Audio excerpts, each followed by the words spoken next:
Masya Allah, tabarakallah, tuan-tuan dan puan-puan, 11 hari bulan 10, ya Sabtu ini kita ada program Muhammad SAW Kami Rindu di Pusat Tahfiz Ibnu Razak, Jempol Negeri Sembilan.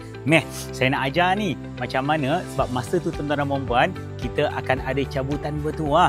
InsyaAllah seorang daripada tetamu yang hadir akan dapat menunaikan umrah bersama dengan saya secara percuma.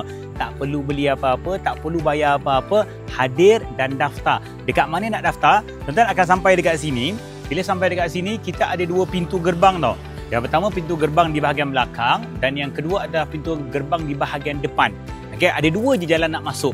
Pastikan bila masuk sahaja, kiri dan juga kanan kita ni akan ada petugas. Okay, tanya dengan diorang nak daftar untuk cabutan bertuah.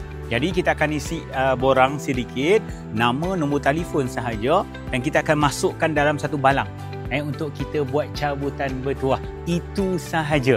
Dengar betul-betul, kalau dah masuk dalam program tapi tak isi borang tu, kalian masih lagi belum berpotensi untuk memenangi cabutan bertuah menunaikan umrah.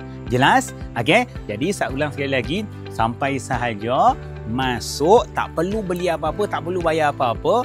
Pergi ke bahagian kiri ataupun kanan gerbang, ada orang yang akan jaga.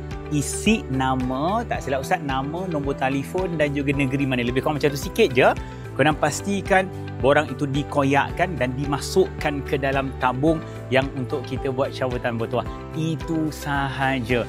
Jadi jangan lupa 11 hari bulan 10 saya ada, Ustaz Romzi Rajab Tanyalah Ustaz TV9 ada, Raihan ada.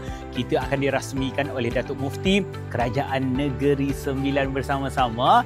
Ingat 11 hari bulan 10 jam 6 petang hingga jam 11 malam, MKR Muhammad SAW Kami Rindu 2.0. Masya Allah, tabarakallah.